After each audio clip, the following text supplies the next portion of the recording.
10 years ago or so, I was at the gym one day working out, and I was bench pressing, and I know, everyone bow down. While bench pressing, tore my pec, okay? Now, some of you hear about muscle tears, and you're like, oh, that little thing where you get like a little pull and it hurts for a couple of weeks. No, here's what I mean. I got to the gym, and I started warming up, doing some really light bench pressing, and I started feeling a really weird pull right here in my bicep. Now, if you don't know what the pec is a muscle that attaches to your sternum and then goes through here and attaches to your humerus, and it's responsible for pulling the arm in like this. And so I'm warming up my bench press, and I start noticing this really weird burn, like right here. And so I'm thinking, okay, well maybe my bicep is just a little tweaked or something, so I'll warm it up secondarily by doing a little bit of light lat work, so work my back, right, do some rows. And so as I'm doing some rows and going back and forth bench press, it doesn't really start feeling better, but I start thinking, maybe it's just a small tweak, is what it is, not a big deal. So, if you've ever been to a powerlifting meet, you get 3 attempts to hit a max. So I wanted to go ahead and work up to my first attempt, which is a weight that I know that I can get just to kind of get myself on the board. So I put the weight on, the guy working out with me comes up and he's like, you want to lift off? I'm like, no, I'm fine, don't worry about it. And so I unrack the weight and I bring it down, and 2 weeks before this, I had pressed 30, 40 more pounds than what was on the bar that day. And so I know it was going to be easy. And so I bring the bar down and I start to press up. And when I say tear, I mean imagine someone takes a thick beach towel and they go like that. That's what was, you could hear it. You could hear it ripping inside my chest, right? And so the bar, I can do nothing with this side of my chest. The bar is collapsing, and the only thing I can think is I'm going to stiff arm the weight over my head and get out from under it. And so I did, because my spotter was not there, because I dismissed him, right? Terrible mistake. So I tear my pec, I sit up, because a lot of weight just crashed down on a bench, and it was super loud, and everybody there was like, what in the world? And so I sit up, and I feel my chest, and my pec is halfway across my chest, and I'm like, it's not supposed to be like that. Right? It should be all the way across. And so there's a little physical therapy section, so I go back there, and they're like, all right, take your shirt off. And I take my shirt off, and they're like, lift your arm like this. And so I lift my arm like this, and I'm not kidding, it is like a chasm between my shoulder and this side of my chest, just a flat gap. And they're like, yeah, your pec's torn. You're going to want to go get an MRI and figure out what they need to do about it. So I'm like, that's fantastic. But here's the thing. At the time, I was training to try and drive up my 1 rep maxes as high as possible. I wanted my squat, my bench, my deadlift, my overhead press to go up as much as I could possibly get them. That was the goal. And so naturally, as a young guy who didn't really know a whole lot about programming, I thought, well, you just max out all the time. And so within the same week, I'm maxing out bench press, and I'm maxing out overhead press, and I'm doing 44,000 accessory movements to follow it along. And ultimately what's happening, my body is never recovering. I don't know if y'all know that, but the body actually has to recover. You can only handle about 3 weeks of maximal effort weightlifting before you take what's called a deload week. I've been going for like 3 months. And so finally what happened is my body's going, hey, this is way too much, and what you're doing is you're regressing instead of progressing. Not to mention, I hadn't been strength training in a few years. And so even though my muscles were getting stronger, my tendons had yet to catch up. Ultimately, what happened is I had really stupid programming. You see, my goal was to get to maximal strength. But the destination I took to get there was a really bad path. And it set me back for a very long time. I don't know if you've ever had a legitimate muscle tear. They take a very long time to heal from. And it's funny because for a lot of you guys, maybe you're not into that kind of thing, but here's what I do know. Every one of you, to some degree, has a goal in life. And it's interesting how what we tend to do when we have a goal, especially in our culture now, is we just go with what seems right. Well, if I want to bench 500, it seems right that I should just max out every week. I need to lift as heavy as possible, as often as possible. Where did it lead? Terrible destination. Because the path that I chose was the wrong one.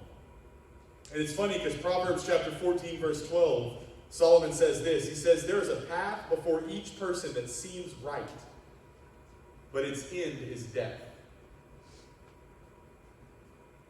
There are ways that seem so right to us, and the end is destruction.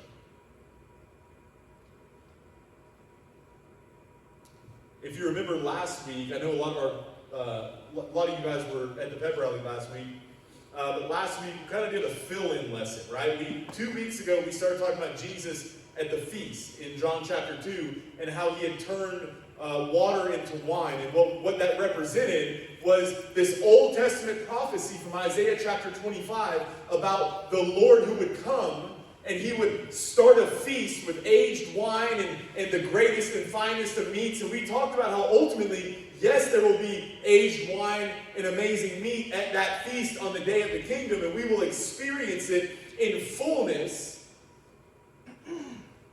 But really what made the feast so great wasn't the food, but that our Lord had taken away death, and he had taken away pain, and he had taken away shame and guilt. And he did so by taking it upon himself on the cross. And the day is going to return, or the day is going to come when he returns, and he establishes that kingdom forever. And we get to abide there. And so we kind of settled last week. We said that you have an unquenchable desire for happiness that nothing in this world can satisfy. And the only thing that will satisfy it will be the day of glory. It will be the only thing will be the day of glory. But the question you should be asking yourself is, yes, the kingdom feast will be the fullness of all satisfaction and the greatest of joys and the fullest of pleasures forevermore, but what about now? What about getting from here to there? What do we do with that? Because here's what I can promise you. You still need joy and happiness in your life. You do. You remove joy. It's funny because there's a lot of places in Christianity where you say things like that and they're like, oh, it's prosperity talk. Get that stuff out of here. It's not prosperity talk. That's basic humanity. Go to places where joy and happiness is utterly removed, where they can see nothing positive and only pessimism, and it leads straight to death. It will take the life straight out of you. To survive, you need joy and you need happiness. You have to have it. And so then the question we need to ask is, how in the world, what do we do to find that here?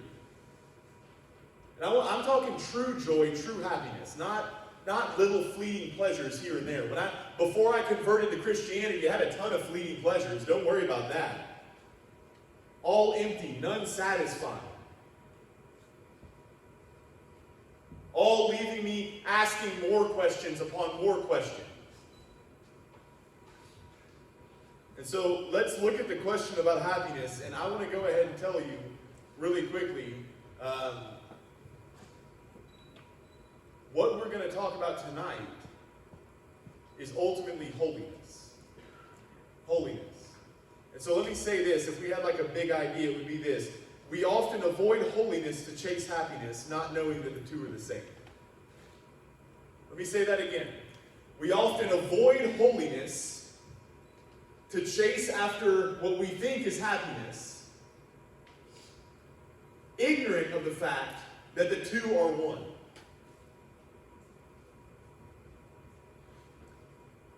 So let me answer a quick question for you. What is holiness? Because I think a lot of times when we picture holiness, we think holiness is like staunch upper lip, no smiling, no happiness.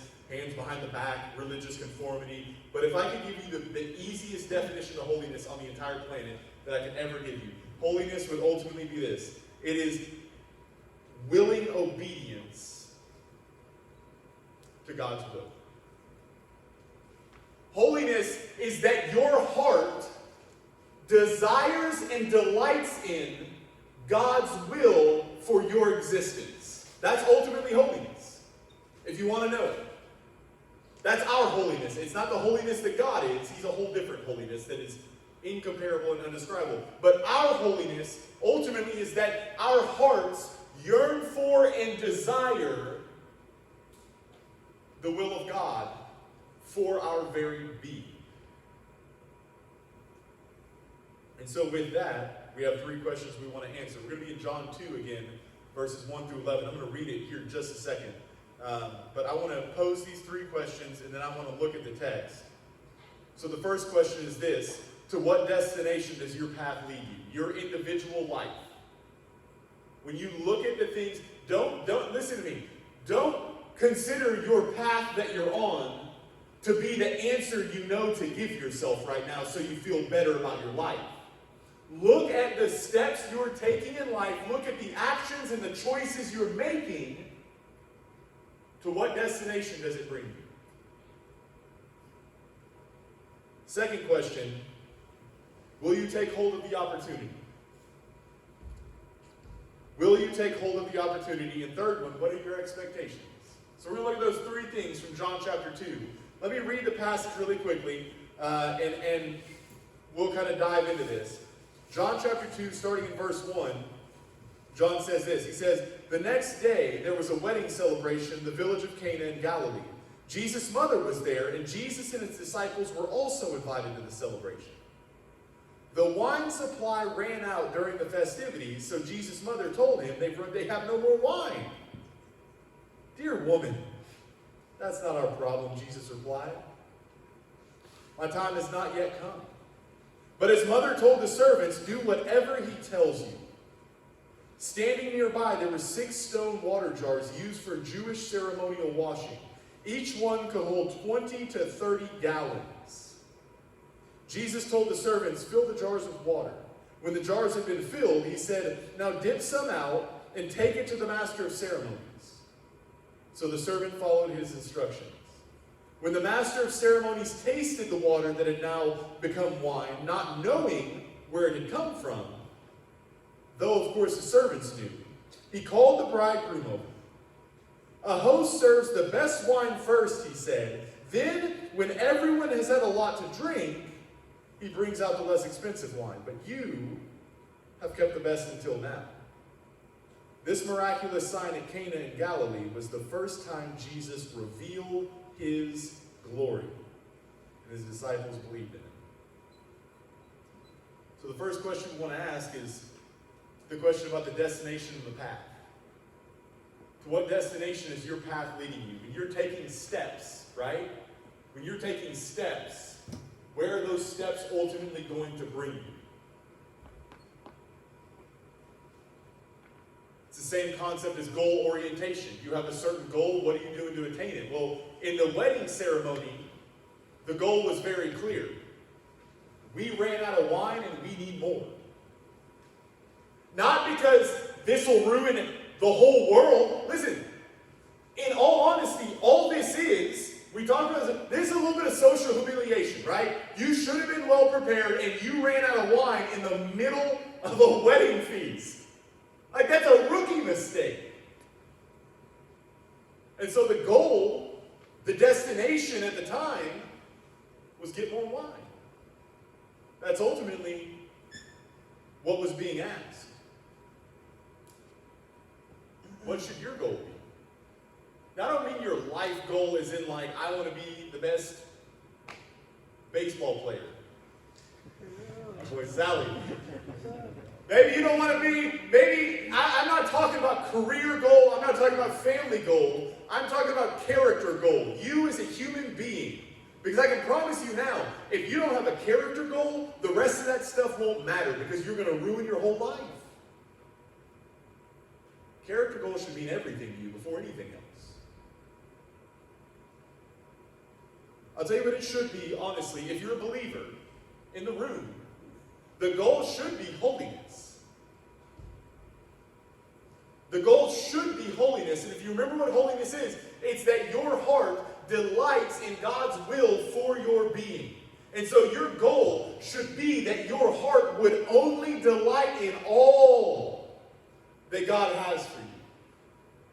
And that anything that is in opposition to his will for your life, you take no pleasure in, because you know what it is. It's destruction. The author of Hebrews chapter 12 verse 14, he says this. He says, work at living in peace with everyone, and work at living a holy life. For those who are not holy will not see the Lord. Those who are not holy will not see the Lord. To the author of Hebrews, it's a given. Man, if you're a believer, what you should be pursuing is peace with everyone and holiness, without which no one sees God. And so let me pose a question to you really quick. Let me give you an example. I gave this, if you know Morgan and Angel and Philip Barrett and all them, when they were in 8th grade at camp, I gave them this example one day. I said, imagine for a second that I pulled out a bowl, right? And I cracked some eggs in it, and I put some flour and some sugar and some milk and a couple other various things, and I whisk it up, and I pour it in a pan, and I put it in the oven, and I bake it for however long, and then I pull it out, and then suddenly I look at it and I go, a cake!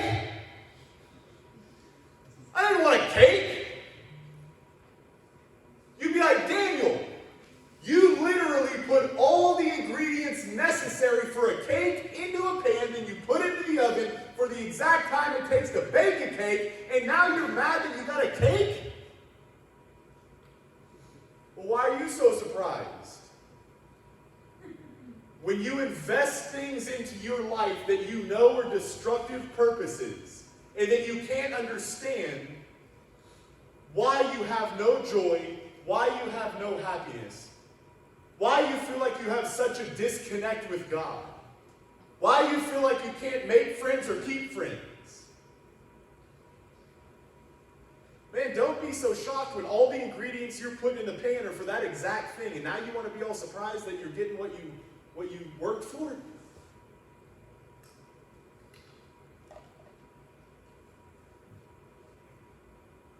Paul says in Galatians chapter 6, verse 7, he says, don't be misled. You cannot mock the justice of God. You will always harvest what you plant. Man, you can trick me. You can fool your friends, your parents, the pastors of every church all the way through the rest of your life, but you will not fool God.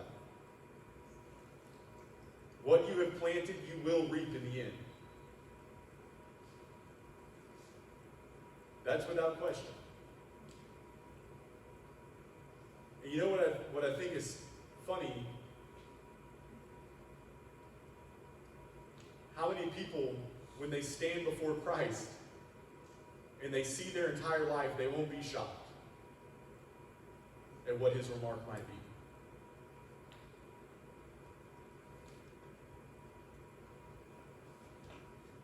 Don't be surprised by what you get when your entire life, when your path is leading you directly to that destination. That should be common sense. Secondly, will you take hold of the opportunity? You know what I think is so interesting about this story? We were talking about it as a group, and I don't remember if it was Kaylee or Hannah that pointed it out. We were talking about it as a group, and they were like, it's interesting because, the whole family got the invitation. They didn't have to go, but they did go. And I'm like, well, that's a good point. If they didn't go, then they wouldn't have been there for the wine experience, right? And you can go, oh yeah, but Jesus knew. That's not, the point isn't that. The point is this, there was an invitation given, and while they were at the place to where they had been invited, a problem arose. And why did Jesus' mom get involved? She was invited to the wedding. She wasn't working it. But suddenly she recognizes the problem and she wants to jump on it. She goes to her son, who she thinks he'll have the answer what to do. talks to him. He gives her a really weird response. You're kind of like, it was like so nebulous. It's just there. Like, what do you do with it? But apparently she knew, because she goes straight to the servants. And she goes, hey, whatever he tells you, do it. Gives the command. What do the servants do? They stand by Jesus waiting. Jesus sees water jars. He says, hey, go fill up 6 of those things holding 20 to 30 gallons of water, or 20 to 30 gallons. Go fill them with water. And they don't even question. They're just like, all right. So they do. How? You really didn't have water hoses. These are giant stone jars. That means they're filling them with pitchers. You know how long that probably took? Then they come back to Jesus, and Jesus is like, all right, now scoop some out and take it to the master of the party. The dude who's putting this whole thing on, take it to him, pour some in so he can taste it. And they have to be going, this is water, Jesus. Like, this is about to be the most humiliating thing on the entire planet. And we're going to take water to this guy and pour it in his cup for him to drink it. But they do it. They don't ask questions. They just follow the command. And the outcome? A miracle. The first miracle, it says, in which Jesus displayed his glory and his disciples believed in him.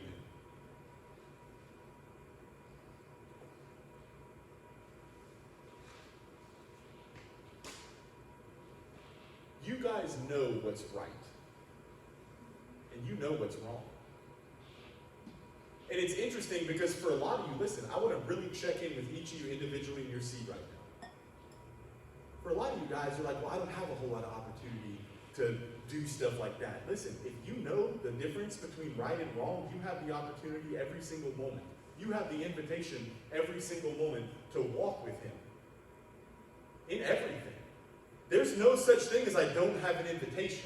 James says this in James chapter 4, verse 17. He says, remember, it is sin to know what you ought to do and then not do it. He doesn't say it's like sin. He doesn't say it's a small sin. He doesn't say it's a sin that God isn't really concerned about. He says it is sin to know what you ought to do and then not do it. Every moment you have an invitation to walk in obedience to the will of God, which is what we call happiness, or what we call holiness. And holiness produces true happiness, because it's what you were created to be. Imagine for the first time in your life stepping into your real purpose. It'd be like having drank muddy water for 16 years, and then drinking Aquafina for the first time. It'd be glorious to finally come alive.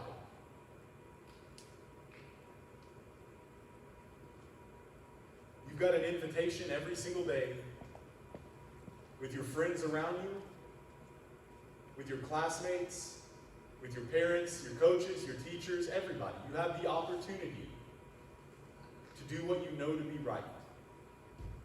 Or you have the opportunity to do what you know to be wrong. Which do you choose? Don't be surprised to what destination you end up on based on that choice.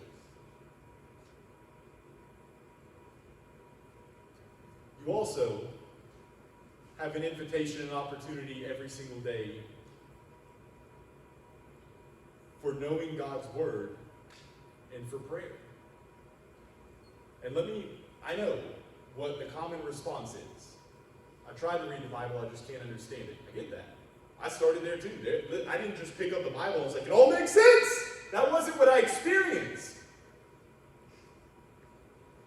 But let me give you an example. If there was a guy or a girl that you had the biggest crush on, right? She or he is just the hottest thing you've ever seen in your entire life, and you want to be with them so badly that you dream about it day and night, right? It's obsessive. It's obsessive. And they come up to you one Friday at school, and they go, hey, I'm having a party, and I want you to come, and I want you to be kind of my guest of honor and my date to the party.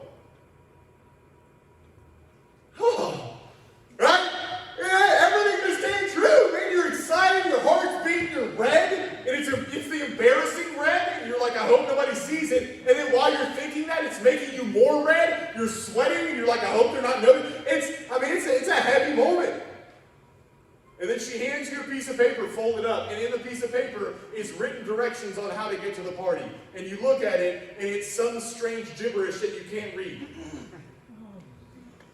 I just can't understand the directions. Answer me this. Would you open that paper, not able to read it, and then go, oh well? No! You'd be calling her friends. Explain to me how to understand this. This is what they said. You would be doing every bit of research you could to get the directions to that party for that girl because you're passionate about it. Don't you dare tell me you won't read the Bible because you can't understand it. You won't read the Bible because you're not passionate about it. You got 1,050,000 resources to help you understand it. You just won't do the research.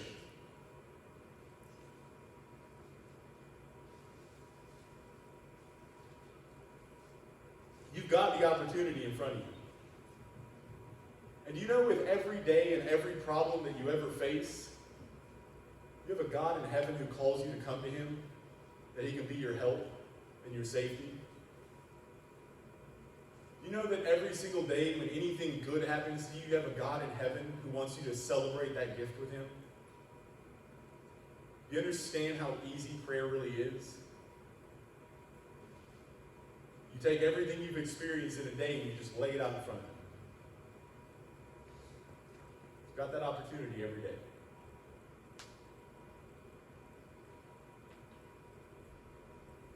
Lastly, what's your expectation? You see, this is really where that whole analogy comes into play. Because most likely your expectation is just so tiny. I mean, of course, if you think it's going to be lame, why would you go after it, right?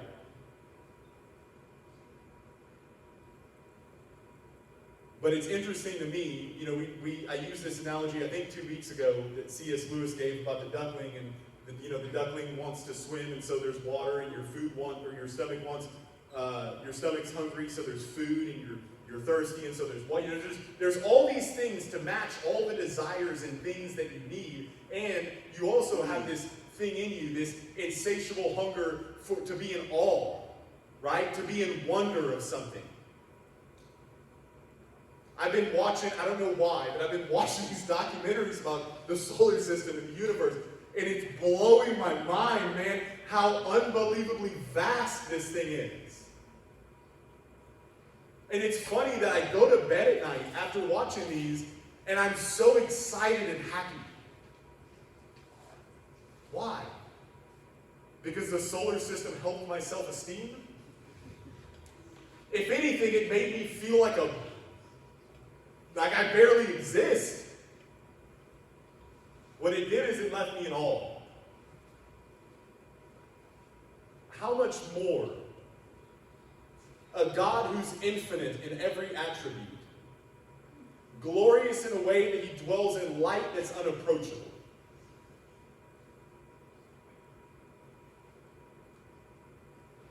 You would be in awe for eternity, so much so that you'd be undone and destroyed inside. You would explode and implode with laughter and joy in every way that you couldn't even imagine. It'd be the fullness of every beautiful and great emotion all at one time, so much that you couldn't contain it. But we tend to have these very minuscule expectations of what it's like. But look at Mary, the mother of Jesus. Man, the wine runs out. She goes straight to Jesus. Hey, they're out of wine. His response, this has nothing to do with me. Then what does she do? Like, I'm just saying, if I went up to Hayden back there and I was like, hey man, the chairs are messed up, and he's like, that's not my job, I'd be like, okay, well, I guess I'll do it. Like, I'll find some, I don't know, like, that's not the kind of wording that makes you confident that Hayden's going to do something about it. But Mary's response, as soon as Jesus says that, she just goes to the servants and says, do whatever he tells you. In other words, he's going to do something, be there for it. Her expectation is that Jesus is going to pull this thing through. He's going to do something and it's going to deliver.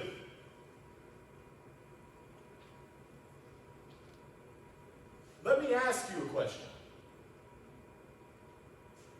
do you expect to get if you were to give your whole self to Christ?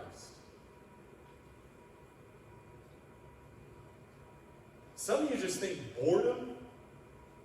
Hey, you gotta be honest. Be honest. Don't lie about it. That doesn't do you any good.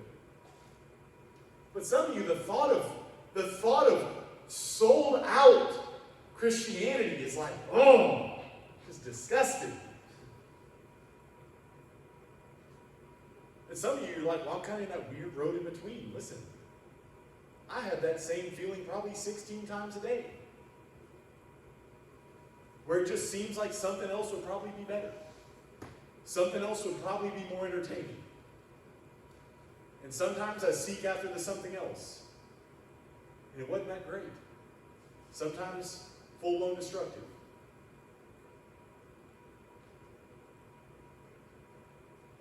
Greatest lie we've ever been told. You're not going to find real happiness in obeying God. Greatest lie we've ever been told. There's no happiness there. You've got to find it in something else. Started in Genesis chapter 3. That's when that lie was told. I don't know if you know that. 3rd chapter of the entire Bible. We believe that anything is better than living for Christ. And so we take Christ as a little figure that we put on our little bookshelf to say he's a part of our life, but he's not the fullness of it, he's not the essence. And the reason we have that kind of philosophy is because we've never read Matthew, Mark, Luke, and John. When Jesus makes it very clear, he will not settle for that. He's either the essence or he's no part of it whatsoever. He knows what he's worth. He knows how great he is.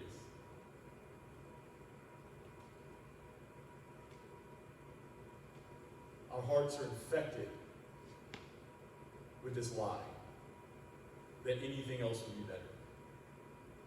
So there's only one solution. You go to the one who changes hearts.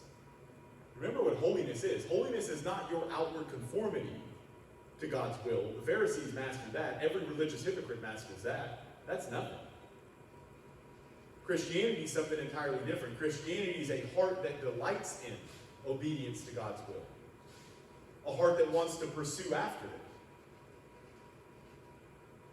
A heart that knows it's the greatest gift. And so maybe you do know. And maybe you have experience. But here's what I can promise you. You still got rocky shores all the time. There's still a million times a day where something else sounds better.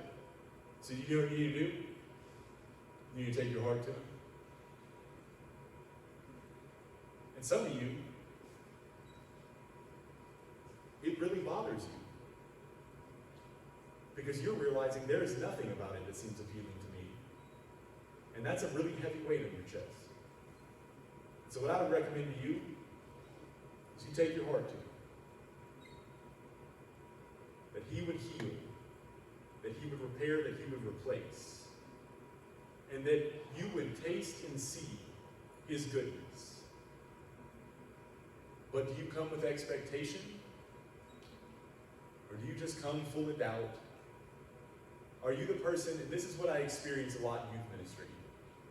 People come and they go, well, I tried. It didn't work. I go, well, how many times did you try? Like, what does that mean? Like, I'm just going to be honest. Again, if it really matters, bro, if it really matters, you'd be trying for 10 years, right? Until you get it. And there's people that have. And their testimony is one of the most beautiful and encouraging things I've ever heard in my entire life. People that wrestled with knowing that their heart had no pleasure in God, but they only viewed him to be this taskmaster, right?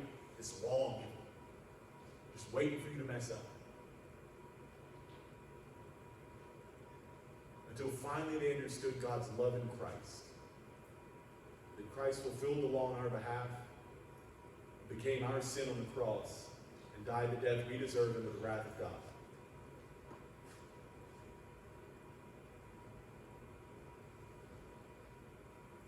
Tell you what you need more than anything.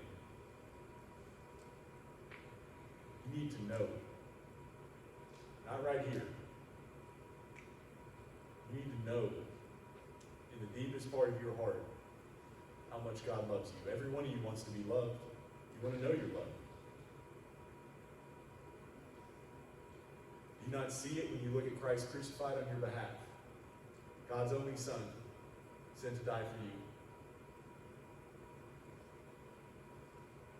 You experience that, there's nothing else in this world. There's nothing else in this world.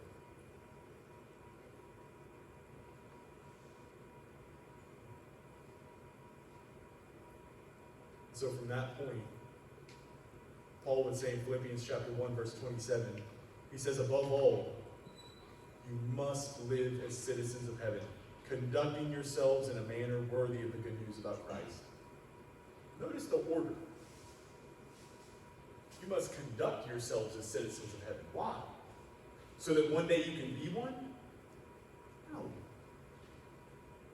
Because you already are. I remember a few years ago, I don't remember how long it was, but there was this little American girl that I guess she was just loved the fact that she could speak out against her government. And she thought it'd be really cool to go to Africa for a little while. I don't remember where she went in Africa, but she went to Africa. And she thought, man, I'm going to speak out against the government here.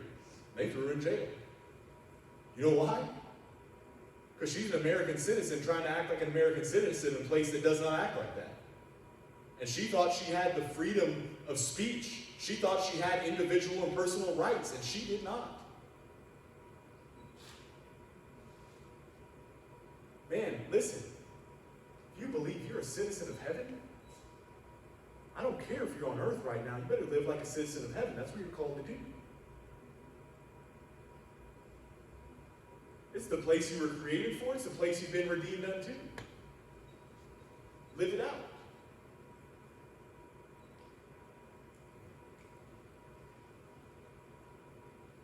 So I want to answer one question. Not really a question. I just want to explain one thing. What does it mean to seek after God? Right? To seek after God is the pursuit of holiness. What does that mean? I wrestled with that one for a really long time because I thought it meant I had to seek God himself to somehow attain. I didn't realize that I attained because Christ attained it for me. So now what does it look like to seek him? It's very simple. You seek his wisdom and you seek his guidance in everything. You seek his wisdom and you seek his guidance in everything. All your choices, everything that you do. It's so clear. 1 Corinthians chapter 10, verse 31, Paul says this. He says, so whether you eat or drink or whatever you do. Whatever you do. Isn't that interesting? Whether you eat or drink or whatever you do it all for the glory of God. He doesn't say whether you eat or whether you drink or whether you're at church on Wednesday and Sunday, do for the glory of God. But whatever you do. In your powerlifting, in your football, in your classroom, in your baseball, whatever it is that you do in every moment, there's nothing left out of everything. It's all inclusive. Do it all in the glory of God. You got double early release? Man, roll up out of there to the glory of God. I don't know what it is. But it's really that simple. Don't overcomplicate it. In all things that you do them to the glory of God. Do you want to find ultimate happiness in this life? Something to get you until that day of glory. Live as though you're already there. You'll taste heaven right now.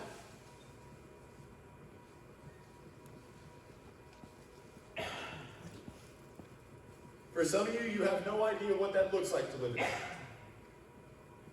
And so here's what I would tell you. I will throw this on the table for you. Every Sunday from 5 to 6:30 is high school Bible study. We're going to talk about what it looks like. Every Monday from 6 to 8 is junior high Bible study. We're going to talk about what it looks like. If you have no idea how to live this thing out, come to Bible study. And if from this point until now you screw up really bad, you're like, I just don't know if I come to Bible study. Come to Bible study. There's nothing in the gospel that says you messed up, now don't come back. If anything, it should make you hunger for the gospel even more. So I'll close with this one line.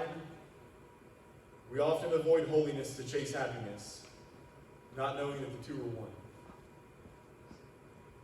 Let's pray.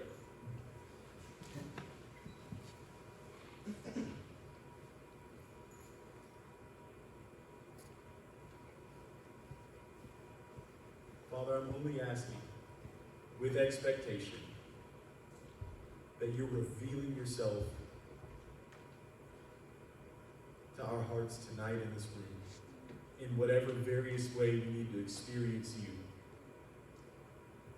And I say with expectation because your word says that's what you do. And I say with expectation because your word says that you love us. So much so that you gave your only son so that we could be with you. And so, Father, bring glory to your name and to your character and show your loving kindness. And for your name's sake, do it. Powerfully, effectively, and in a way where there is no other possible answer other than we met the God of heaven tonight.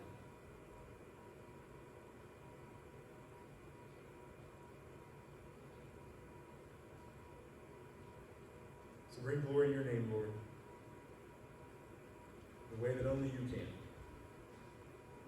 Amen. No B-Block, quick announcement. Saturday from 2 to 5 is the Fall Festival. We would love it if you could come. Jensen will be there. He's excited about it. William's coming too. So y'all know we're going to have a few games. I don't think it's going to be as big as last time with all the games, so it won't be so much to work, but we would love to have you guys there. And then lastly, November 22nd. We're doing something for Seth's birthday, November 22nd. Okay, we are now. Thank you. November 22nd, we have reserved spots at Battlefield Houston, which is a really dope laser tag place. Listen, in order for us to get it, there is a number cap on there. Signups have not opened yet because we're still almost a month out, but the signups will open and we'll let y'all know when through social media, so on and so forth. Come, because I want to kill all y'all laser tag, and I will. I will be victorious. Yes, will. November 20th.